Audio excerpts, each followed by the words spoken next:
Thank you for joining us for today's webinar, Risk Management for Dummies, hosted by Deltek. My name is Becca Rosenblatt, and I'm an event coordinator here at Deltek. Joining me today is Tom Poland, Director of Solutions Architecture here at Deltek. Welcome, Tom. Thanks, Becca, very much for the introduction and the logistics. This is our Risk Management for Dummies seminar. It's the second in our series. I'm Tom Poland, Director of Solutions Architecture here at Deltek. About 20 years experience in cost, schedule, program control environments. Some which did risk management, which we're talking about today, and some which didn't. And I'll talk to you about those different real-world environments that I've been in as well. Some have done various shades in between not doing risk management, doing risk management. I'll be discussing that as well. One thing that I will note is Jen Weber from Deltek is on the line today. She's listening in, and she's also very closely monitoring the questions box that you have in your GoToWebinar control panel. So as I'm talking today, if questions do occur to you and you want to ask, go ahead and use that questions box to ask your question. And Jen will do one of about three things. She'll either ignore your question, I hope not. She'll either answer your question kind of on the fly, or what she might do is she might ask me the question at the end for everybody's benefit if we have time. I don't want Jen getting bored during the session, so please make generous use of the questions box. And we'll go ahead and we'll get started now. Let's first recap last week, not just for the sake of recapping what we talked about last week, that was last week, but it's actually going to have a lot of implications to what we talk about today, scheduling, because as we talk about risk management, we're going to be leaning very heavily on the schedule that we created and critiqued according to what we talked about last week. So some quick review to set the stage for what we'll be talking about today. We talked about a project is a unique temporary endeavor, individual or collaborative, carefully planned, designed for one goal in mind, a particular aim. A project is not level of effort, it's not warranty work, it's work that has a distinct start and a distinct finish. And one important thing to note, although you may make money as the benefit of completing a project, the project itself consumes your time, money, and resources. It's an important note, an important distinction. We used, I at least tried to use an analogy that project management is similar to baking a cake.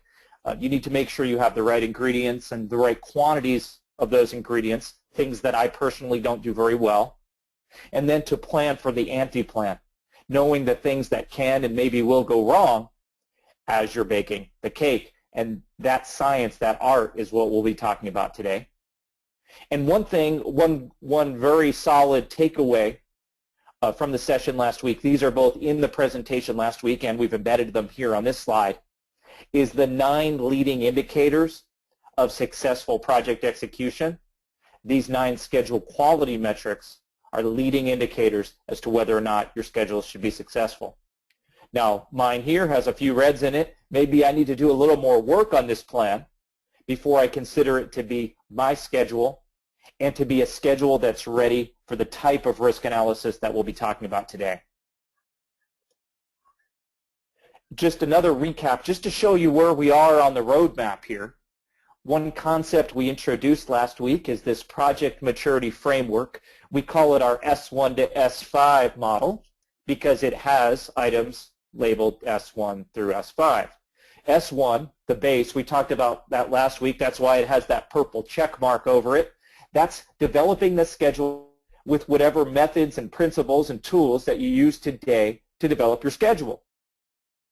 S2, which is kind of the newer concept we introduced last week, is critiquing your schedule, using diagnostics, using various metrics and factors to determine if your schedule has been architected correctly, the way a schedule should look, and then what the trouble areas might be, and easy identification of those while you're baselining the plan prior to executing the plan.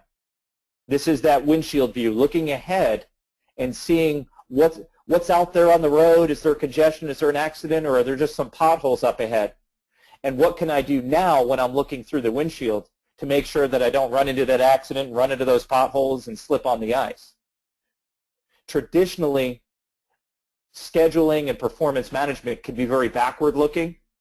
With a combination of S2 and today S3, we're going to talk about how we can look ahead and anticipate some of those problems and plan for them, even if we don't see them yet, but we know they could be out there. We heard there was road construction. We don't see it yet, but we already have a contingency plan for if we do run into that road construction so that we can still get to our destination on time. That's the sweet spot of what we're talking about today. We'll also talk about some of the things that could go wrong on a road trip that you may not want to worry about or build into your plan. There's an art and a science to that as well.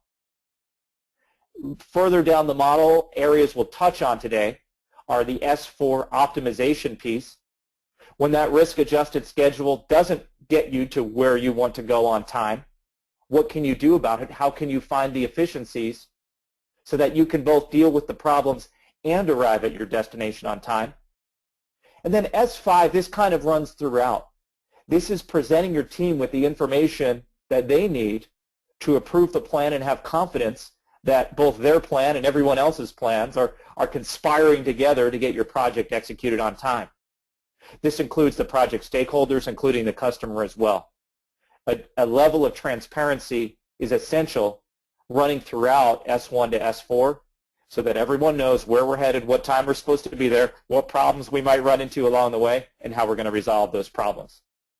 So today specifically, we'll be talking about the things that you can do to perform this S3 risk-adjusted function so that you're very well aware of what can go wrong on your project and plan for it ahead of time.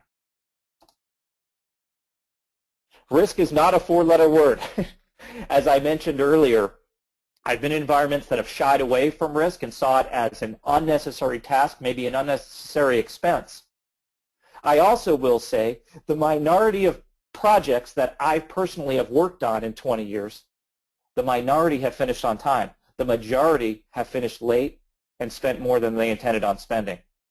I don't know if that's everyone's experience out there, but I have a strong suspicion that many of you have more often been working projects that have finished late than have finished ahead.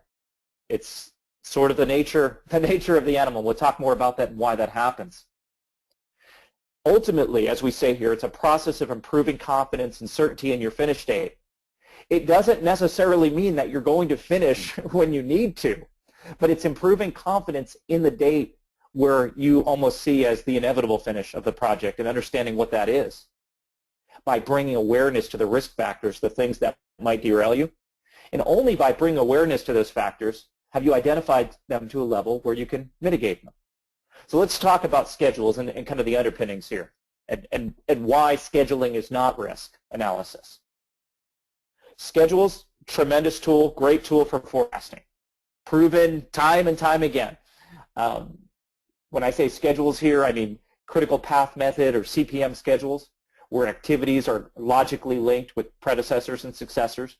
There's other methods out there for different types of projects.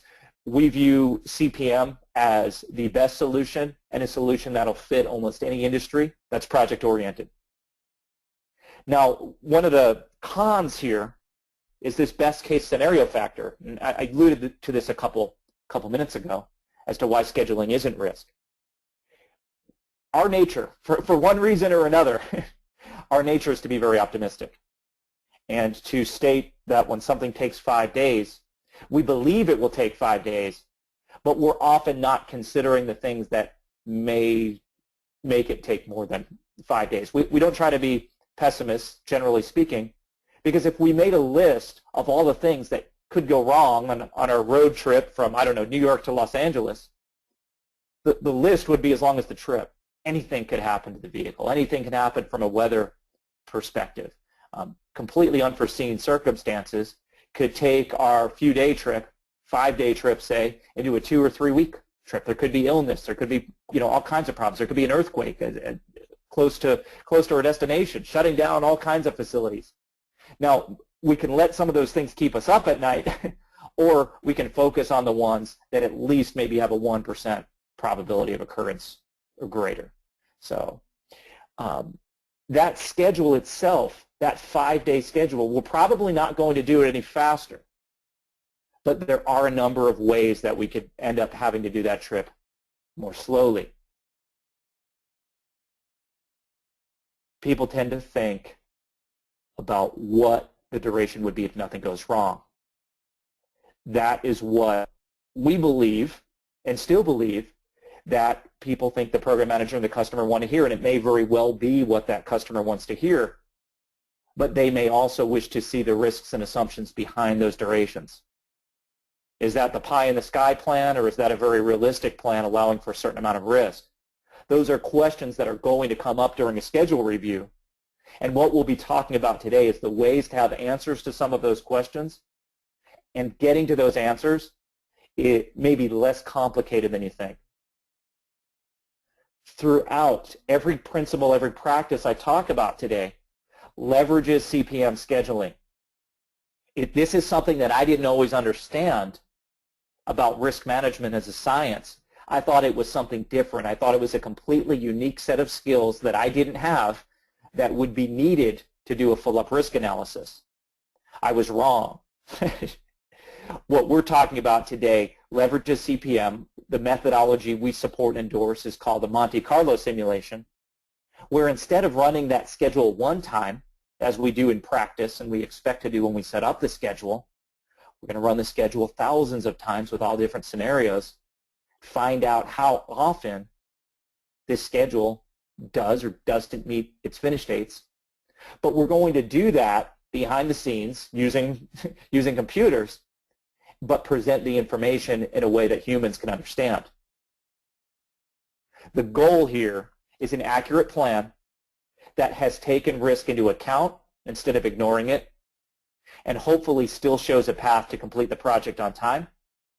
If not on time, what's the most likely completion scenario for the project, taking the risk into account? I've been high level so far. Like we did last week, we're going to start getting into progressively deeper levels of information now. The first is something you may already be doing. Even on projects where I didn't feel like we were doing risk analysis, we were still creating a risk register, doing what we call here qualitative risk identification. In fact, here's a list on the screen right now for my project of all the different things we figured out have maybe gone wrong on past projects like this, and we've taken into account the consensus of the engineers and different resources on the project to find out where we think things can and maybe will go wrong on this project. In fact, we've ranked them. You can see on the right-hand side there's some red risks, yellow risks, and green risks. And if you're thinking that has to do with the severity of the risk, you're absolutely right. We've taken the probability of the risk occurrence into account, and then the likely schedule and cost impact of that risk if it does occur. You may already be using a risk register. If not, it's something you can literally start doing today on your project. You can get to this level today if you have the right information in front of you. There's no system or any startup cost that will prevent you from doing this. You can do this on a piece of paper. You can do this in a spreadsheet. You can do this in a word processor. Frankly, it's a good, healthy exercise to do at the baseline phase of a project, but it's something that you can start doing almost at any point in the project, and it's something you can continually refine as the project progresses. So this is one thing you can do right now.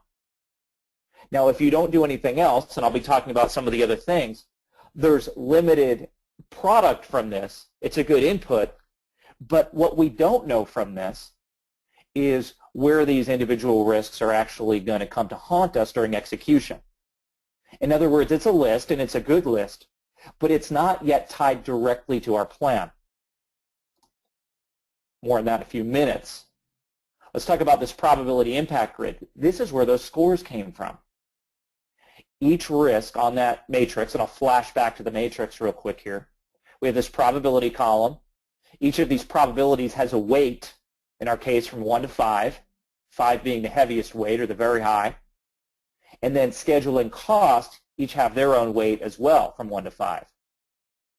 Well, we can take those and we can express those on a matrix with the probabilities down the left-hand side and the impacts across the top. We take the probability down the left-hand side, we take the impact, and we find out what our score is, and this is where the red, yellow, and green came from. Now, I alluded to some of these shortfalls a couple minutes ago. They're very real shortfalls, but this is still a very necessary step. It's just not the entire process. Now, on some of those projects that I've talked about earlier, from my own experience, this was the entire process. What were the shortfalls with that? Well, we could have a very high scoring risk. Oh man, that might have a very high probability of occurring, and if it does occur, it's got a high impact. Well, the next question is, when someone says high impact, I now say, to what? To which area of the schedule? That needs to be quantified. It needs to be specific. If there's not a clear answer to that question, I start wondering if that high scoring risk is really a risk at all, or at least to the magnitude that it's being discussed as. If you're doing construction, the risk of that snowstorm, blizzard, ice storm, might wipe out construction completely.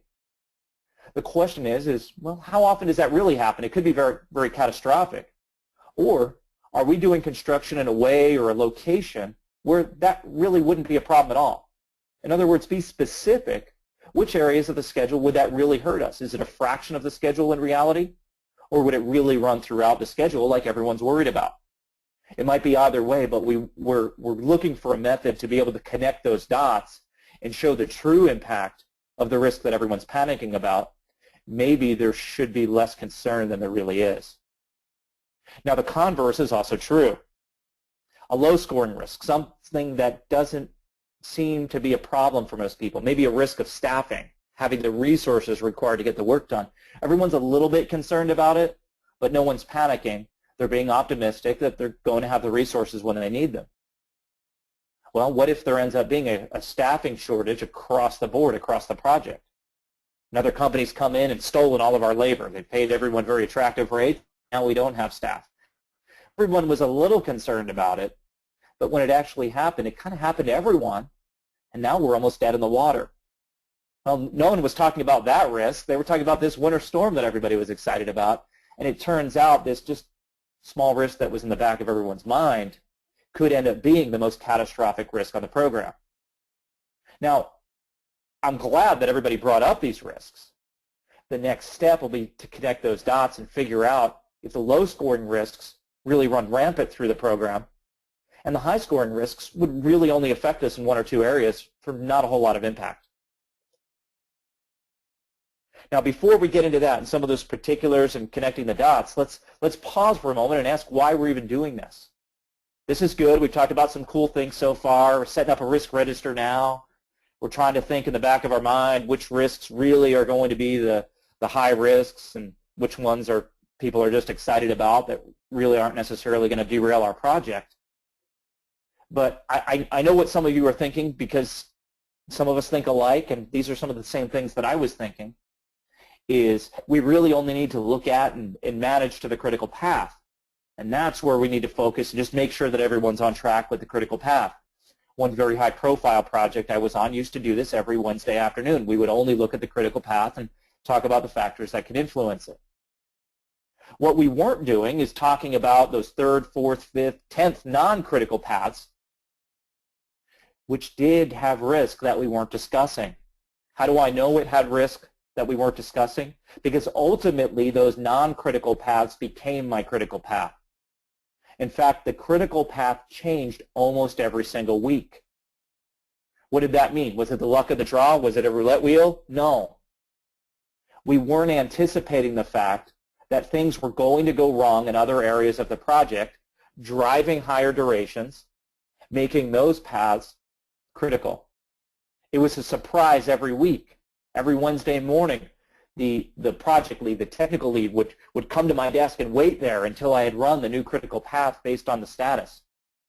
We were being extremely reactive, and I know that for two reasons. One, the critical path, the new critical path, it was a surprise almost every week. And number two, I should have known that because we really weren't doing any form of risk analysis other than maintaining a spreadsheet called risks.xls that wasn't connected to our tangible, updated project plan in any discrete way. So why do this? The unknown unknowns and the known unknowns are going to come to haunt you if you don't. I can almost guarantee it. In fact, you may have contingency where you've taken a proactive step, and maybe there's management reserve and schedule reserve that can be allocated to areas that are experiencing problems. That's great. That's a best practice. Well, how do you manage that? How do you know that you have the right amount of contingency?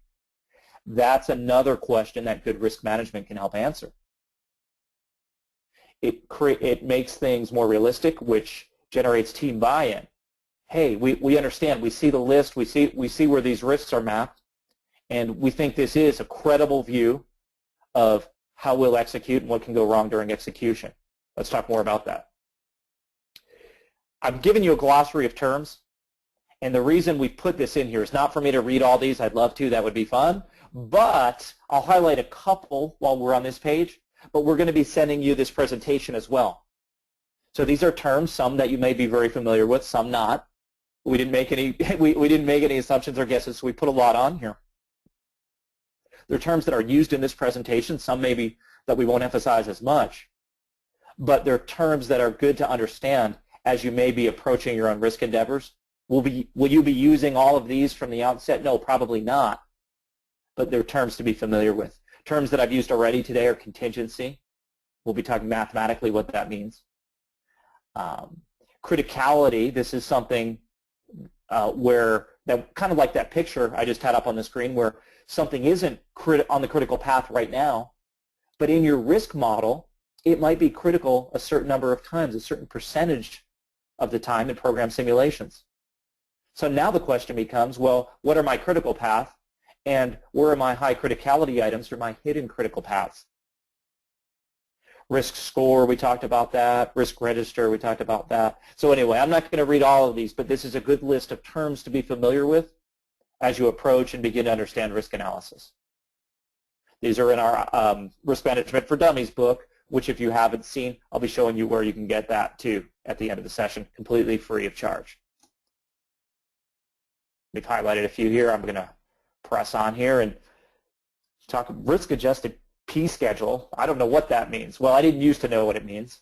I have a better idea now. P means percentile. And what this is creating a schedule that you have a certain confidence in. And it's also letting you know the confidence that you maybe should have in the schedule that you built in your scheduling tool. Okay, what does all this mean, and why do I have this histogram out here on the right-hand side? What we do in risk analysis, in Monte Carlo-based risk analysis, is we roll the dice. That's where Monte Carlo simulation, that's where the term came from. Now, you won't be going to a casino. You'll be using this information and the laws of probability in your own risk model. So instead of just executing your project once, as you will in real life, we're going to execute hundreds, maybe thousands, maybe even hundreds of thousands of scenarios of your project. Everything from those best case sunny day scenarios that maybe the team put together themselves to what could happen on that road trip if there's bad weather or if someone gets sick and if the car breaks down. How long would the trip take then? Now, somewhere between that best case scenario, 5 days New York to LA, and 3 weeks New York to LA, somewhere in there is the most likely scenario.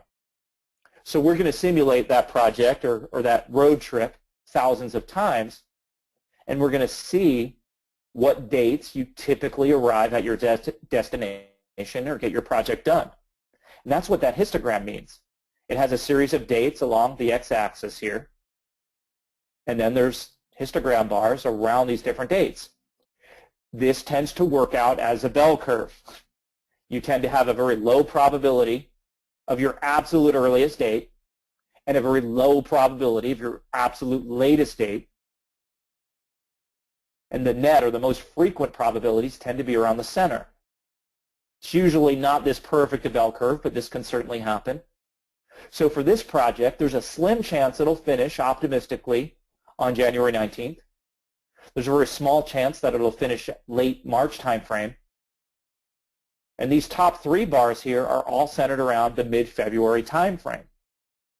So I would turn to the program manager on this little fictional project here, and I would say, hey, we're probably going to finish around the middle of February. We've considered all our risks. We've built them into the plan. We've linked our risks to the plan. And the simulation did its job. We rolled the dice thousands of times using a computer, using computer technology, and we have a mid-February likely completion date for this project. Now, the way we express this, where does this P come in that we keep talking about? We had it on the glossary. We have it here. P100 is the worst case. Or actually, I'm going to change this phrasing a little bit here. I know what we meant here, but I'm going to change this slide. I'm going to change it right now.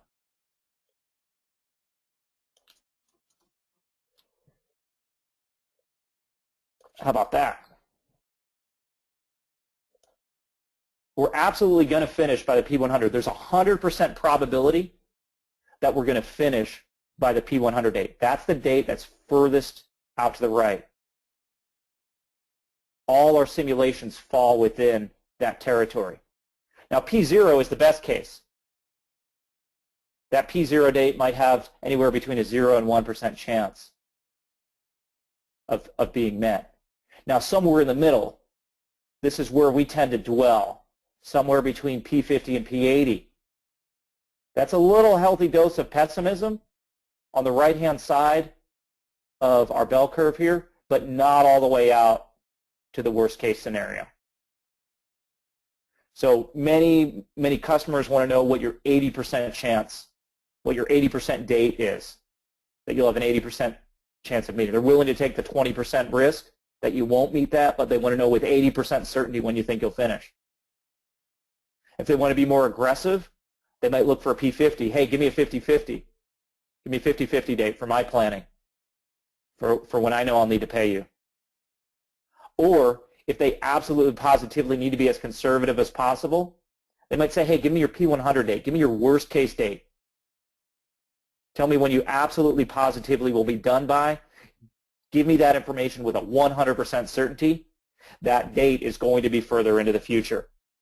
Tell me the date with absolute 100% certainty that you will be in LA on your road trip from New York.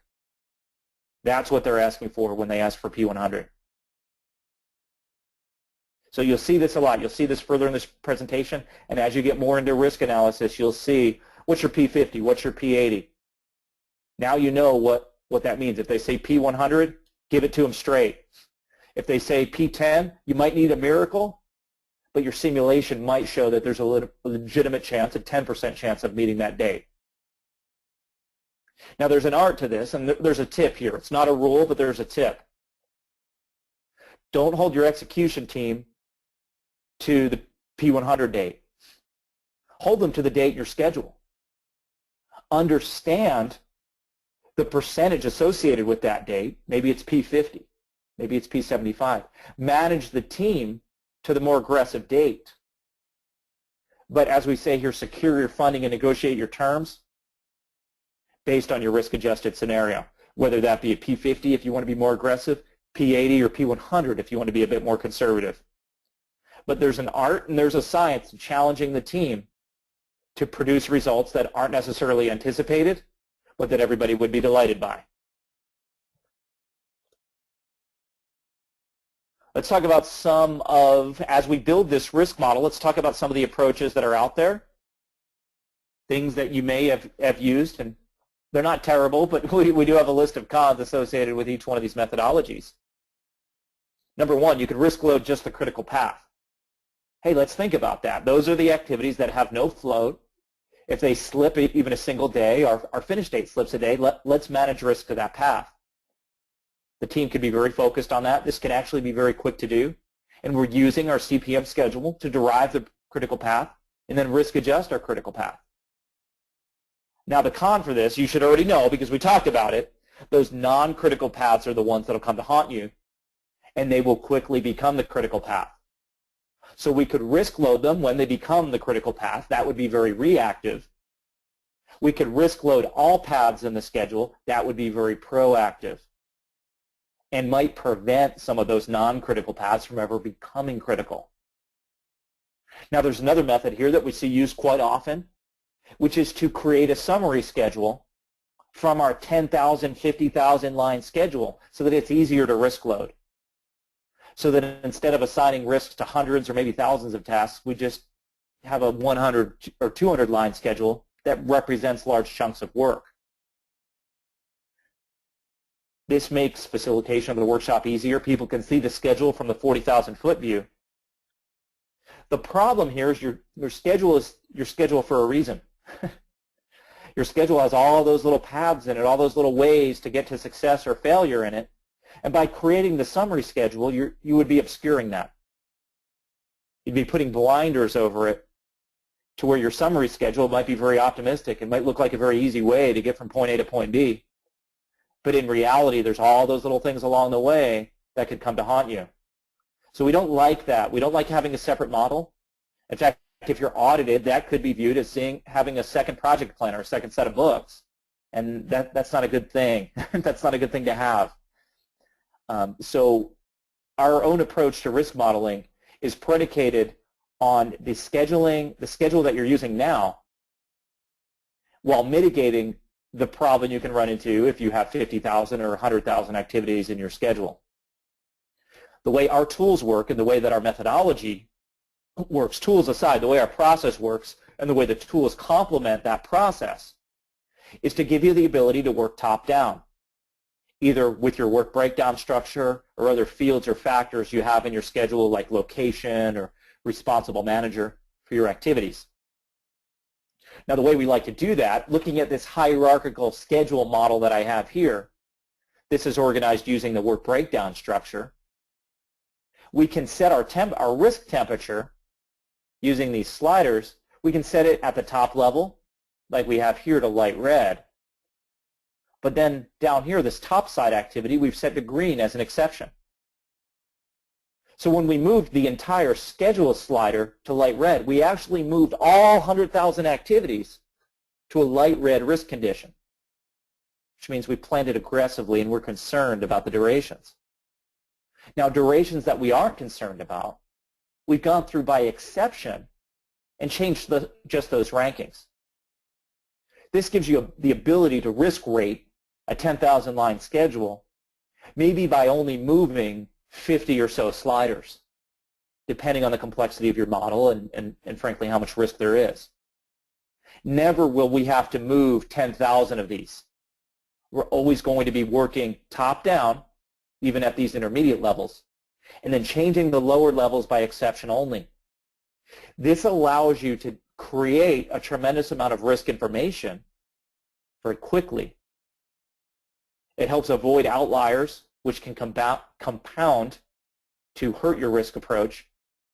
And it's easier for people to buy in when they see a color temperature than they were looking at pages and pages of numbers. Now, how do we do that? How do we take colors? Colors are great.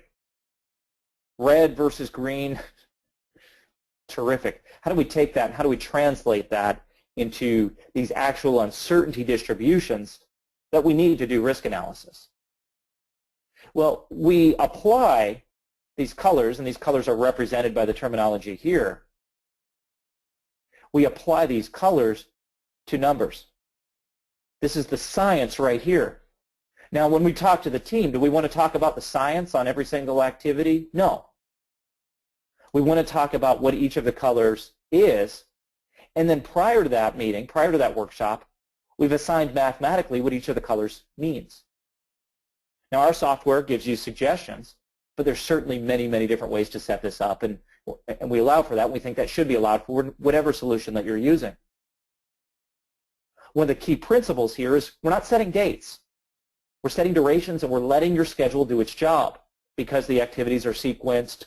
There's minimal use of lags. There's minimal use of constraints, all those things we talked about last week. If those have been done well, this can go very quickly. If those aren't done well, we'll continually run into problems as we set these risk factors.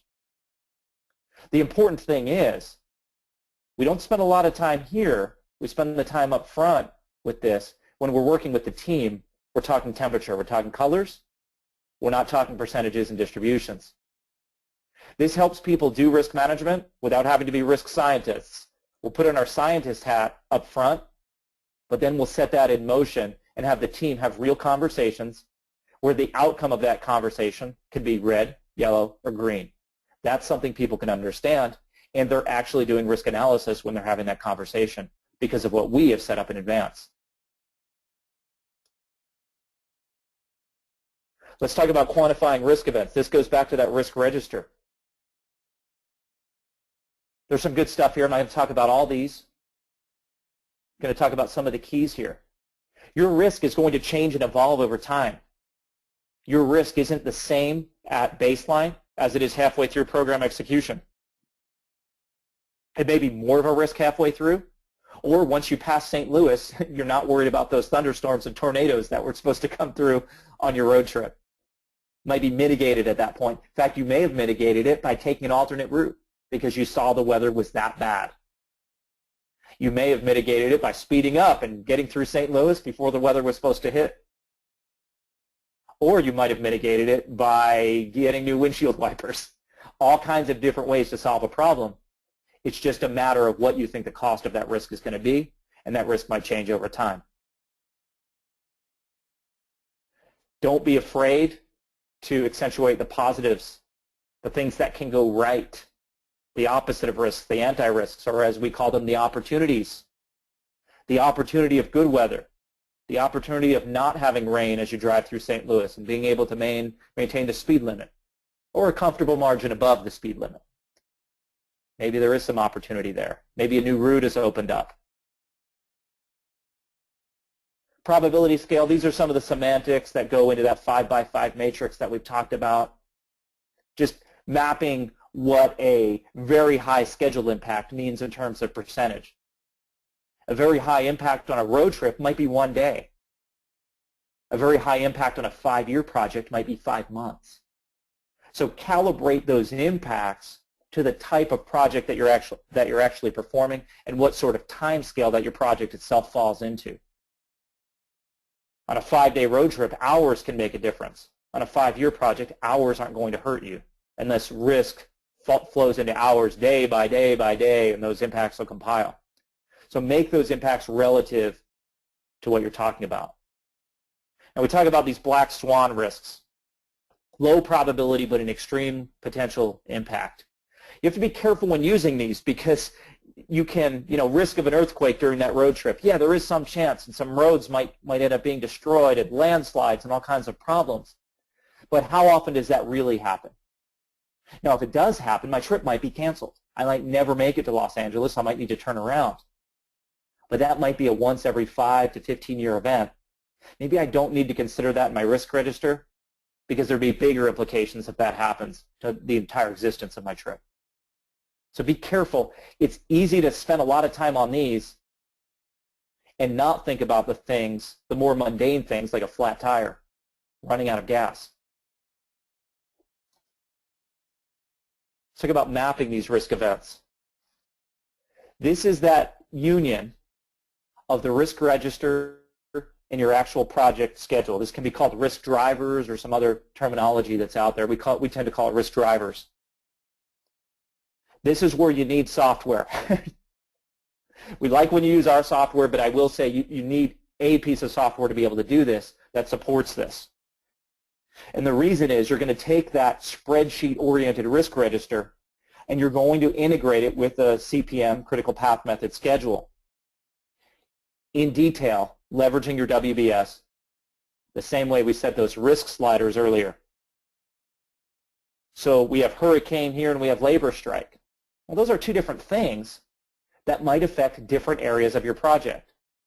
Yeah, we've assigned a probability to them and a likely impact if they do occur. But this is only part of the story. In fact, this doesn't help us that much. It's a necessary step, but it doesn't get us to that histogram that we had earlier because we need to know specifically which areas of the schedule would be impacted by these risks. And then the simulation, when these risks are mapped in, will affect the durations only in these areas of the schedule that are mapped to these risk factors so that the schedule is recomputed logically And the things that should take longer, if there's a hurricane or a labor strike, only those specific areas will take longer, and then the schedule is recalculated. It'd be easy to say that the hurricane would have a 10-day impact to our project. Well, where in our project? And maybe it's 10 days to 3 different areas of the project, which would mean 30 days. So saying hurricane would have 10-day impact is only part of the story. I'm only going to buy that. I'm only going to believe that if someone has done this very specific mapping of the hurricane to the specific areas in the CPM schedule that would be impacted. If they haven't done this exercise, I'm very skeptical. And I don't think that they're adequately managing these risks. Maybe it'll be a better case when they only map it into the specific areas. Maybe it'll be a worse case. I think we've hit most of this as to how the mechanics of this work. We take those uncertainty inputs. That was the red, yellow, green temperature. We combine that with the risk mapping, where we took hurricane and mapped it into St. Louis portion of our trip, not the other portions of our trip. And we simulated that project or that road trip hundreds or thousands of times. It's a brute force approach. It's pretty low tech. But it tells us all those different outcomes and aggregates them on that histogram that we looked at earlier, where I talked about P0 versus P100. Simulation semantics, I'm gonna skip through these right now. These are some more advanced techniques as to which risks you're enabling, which type of risks you're enabling, at what times, how you're interacting with the model. Let's table that for now. And we talked about this report. I put this histogram back up because this is product number 1. I want to be able to say, I'm 50% confident that I will finish on February 26th. That's good information. If management turns to me and say, no, no, no, I need to know absolutely positively when you'll finish, the date is going to be later. I can only tell you with a certain probability that I'll finish on time or early, but I also can use this system to tell you, it's down here at the bottom, March 25th, 2014, all of our scenarios finish on that date or earlier. Hey, that's good information in its own right. Let's not necessarily plan on having resources for this project available in April. Let's make sure that we have our resources available until March. Let's also make sure we have a good risk model, so that's a good date. Now we can look at it the other way. The team can pick out, or the stakeholder, customer can pick out a date and say, well, what do you think about January 31st? Well, my best case is January 21st, so it's pretty slim. I'm about 50% on February 19th. So January 31st, that would be really optimistic. We don't think we're going to be able to get there. The key is, hey, all these dates might be unacceptable. But the key is, as the result of your risk model, you're having an intelligent conversation about what the probabilities are of meeting certain dates. And here's that contingency factor. You need to be able to drill in and see where you can allocate some schedule margin to be able to meet certain dates. So when you get into the conversation of what can I do about it, well, how much more or less time do I need to finish by a certain date? Another thing that's good to know is my whole range, both in days or maybe even percentage. I have a plus minus 15% chance of completing on time. My plus 15% is this date, my minus 15% is this date. My total range is 81 days. The customer might turn to you and say, you don't know within 81 days of when you'll finish? And instead of getting defensive, you'll turn it around and say, correct, because we've accounted for our risks, and they do have a certain level of uncertainty associated with them, so we've built that into the model.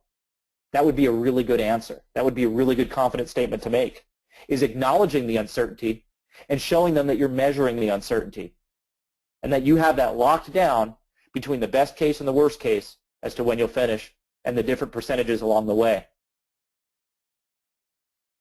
If they want to push you to a particular date, that's great. My recommendation would be to be conservative. But if they do believe that there's one and only one date, maybe your customer's not enlightened on the fact that things vary and risks become realized, risks become mitigated, so not everything is certain at the project baseline. Now let's get into the why. Why is it March 26th and not January 26th? Well, a good risk tool will be able to show you specifically which risks are impacting which areas of the schedule and what the contribution of each risk is. Site clearance in this example, I know the text is a little bit small here, site clearance is the highest risk item in my schedule. It's being impacted by 34 days, largely by risk 42, which is impacting it by 33 days. If we can completely mitigate risk 42 for $1 million, we can effectively buy back 33 days of schedule. Now we have to weigh the importance of $1 million versus 33 days of schedule. It's not a decision we may make, or we might not at least take it lightly. But you're able to come to the table with the information for when they say, hey, listen, I need a more certain date. I need higher confidence than that. Okay, well, we're going to have to buy it.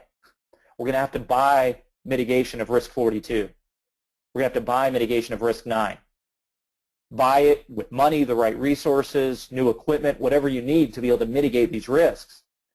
The important thing is when they want that earlier date, you're able to tell them specifically where changes will need to be made in order to meet that particular date.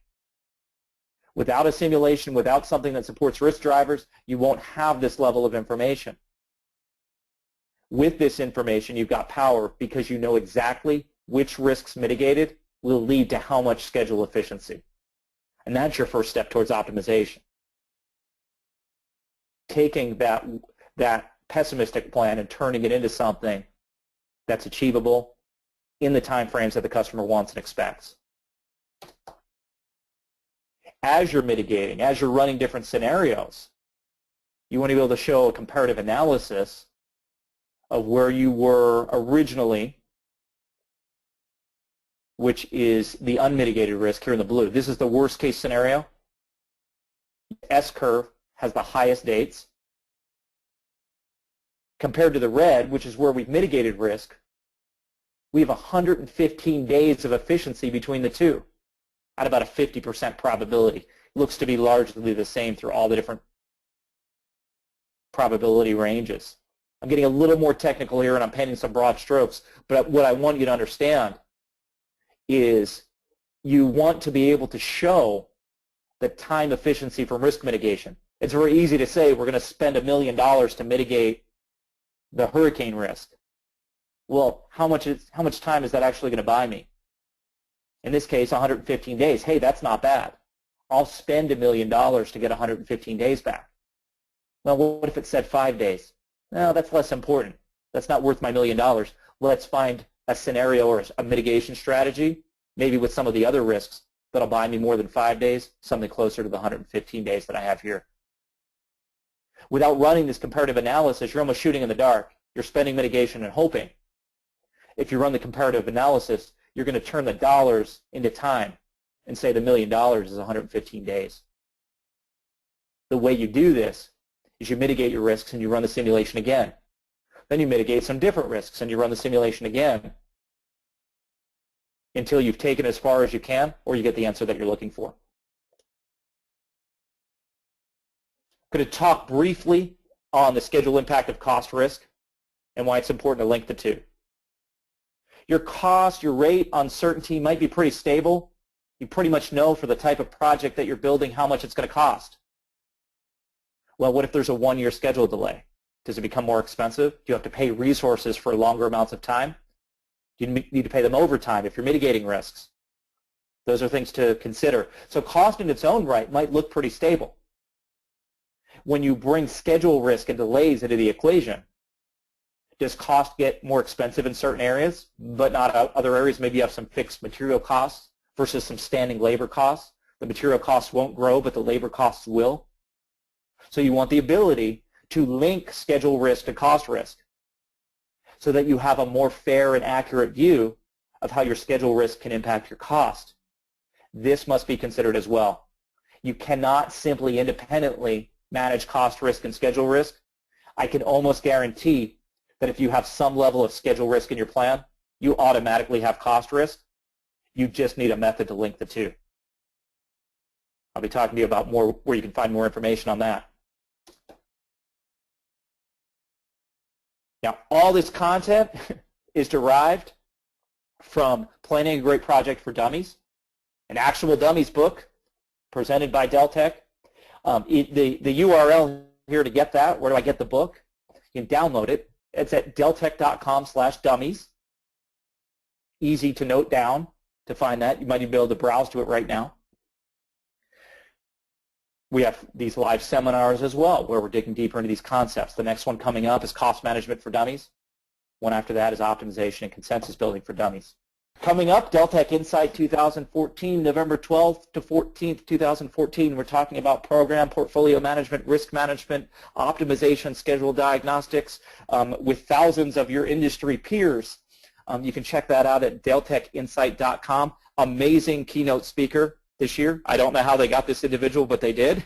And it's someone you may have seen on television and movies and other things. So check that out. I'm not going to reveal the keynote speaker, but it's right up there on the website. So definitely check it out. For more information on that and on our products, here's a very important slide. Free software trial for our tools, product information at these links. If you like to tweet, Deltek for Projects is our Twitter handle, but you can always reach us via email at acumeninfo.com. If you need more information about Insight, if you need more information about our upcoming risk software demonstration on Thursday, October 23rd, just send us an email. We'll get you all the information that you need to learn more about this solution, our other solutions, and when the demonstrations of the various software packages are coming up. We don't want to leave you hanging. We want to give you the tools and resources to be able to learn more, to see if our solutions are right for you and where you want to go. With that, back over to you, Becca, for the wrap-up. Thank you for joining us today, and please visit deltek.com for more upcoming Deltek events.